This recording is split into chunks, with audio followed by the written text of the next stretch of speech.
अंत जा रहा है। उनका हमेशा के लिए जो वोट की राजनीति कर रहे थे वो आजीवन के लिए खत्म होने जा रहा है। तो ये पीड़ा, ये आवाज, ये उनका चिल्लाना, ये दुख, ये उनका दर्द, उनका छाती पीटना जायज सी बात है। तो आज लगता है आपको पूरी तरीके से प्रधानमंत्री मोदी जी ईदी देने जा रहे हैं कई जन्मों तक के लिए मुस्लिम समुदाय को। अब बहन, बेटी, गरीब, शोषित, वंचित मुसलमान अपनी हक की, अपनी जमीन की, ये नहीं कि ईद मस्जिद की जगह, दरगाह की जगह जो डायरेक्ट चली जाती थी वक्फ के खाते में, अब खातों का हिसाब होगा गरीबों में और ये मुस्लिम समुदाय के लाभ में। भाजपा के लिए, भाजपा सरकार के लिए कुछ बनने नहीं जा रहा। ये मुस्लिम समुदाय ही इसका लाभ पाएगा, गरीब, शोषित, वंचित। इसीलिए पीड़ा ये सारे ठेकेदार जो नेता हैं वोट बैंक के, उनको पीड़ा हो रही है। लेकिन ये ईदी है, जान लीजिए, आप मेरी बात याद रखिएगा ऑन रिकॉर्ड, ये गरीब मुस्लिमों के लिए हमेशा के लिए ईदी है। शिवसेना सांसद नरेश मस्की हमारे साथ हैं। सर, शिवसेना वक्फ अमेंडमेंट बिल पर सरकार के साथ? शिवसेना सरकार के साथ है। हम लोगों ने तो पहले जाहिर किया कि हम लोग सरकार के साथ हैं। ये हिंदू हृदय सम्राट शिवसेना बाला साहेब ठाकरे जी के विचारों का विजय है। वो तो कहते थे ये कायदा ही रद्द करो, लेकिन आज जो अमेंडमेंट हो रहा है हम सरकार के साथ में। विपक्ष कह रहा है कि इसको बुलडोज किया जा रहा है, संविधान को आपत्ति जता रहा है। मुझे विपक्ष को यही कहना है, सिर्फ वक्फ अमेंडमेंट बिल को अपोज है ऐसा मत बोलो। कौन सी सेक्शन को जो अमेंडमेंट हो रहा है वो सेक्शन सामने लाओ और ये सेक्शन को हमारा विरोध है ये जाहिर करें।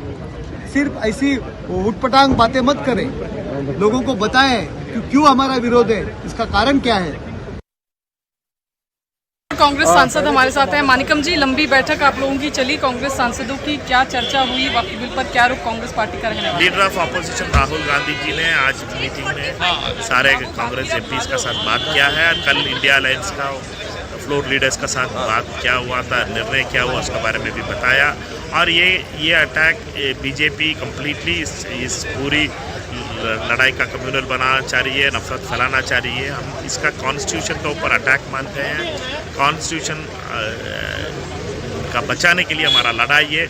हमारा स्पीकर सारे सच्चाई बताएंगे पार्लियामेंट में, और हमारा लोकसभा में हमारा स्पीकर्स कांग्रेस का तरफ से और इंडिया अलायंस का तरफ से स्पीकर्स पूरी अपना बात रखेंगे। हम इस पूरी डिबेट का शांतिपूर्ण तरीके से करना चाहते हैं।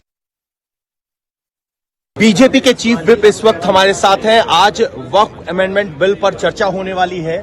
सर, कांग्रेस सीधे तौर पर आरोप लगा रही है कि ये असंवैधानिक है, बुलडोज किया जा रहा है संविधान को। अगर यह असंवैधानिक कानून है तो इस कानून को लाने वाले जवाहरलाल नेहरू थे। कांग्रेस को सार्वजनिक रूप से माफी मांगनी चाहिए कि हमारे नेता जवाहरलाल नेहरू ने बहुत बड़ा अपराध किया था, क्योंकि यह एक प्राइवेट मेंबर बिल था।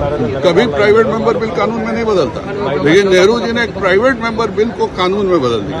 इसमें जो संशोधन हुए वह इंदिरा गांधी के समय में हुए हैं, राजीव गांधी के समय में हुए हैं, नरसिम्हा राव के समय में हुए हैं, मनमोहन सिंह के समय में हुए। ये पांचों संशोधन क्यों हुए, इसका भी कांग्रेस को जवाब देना चाहिए।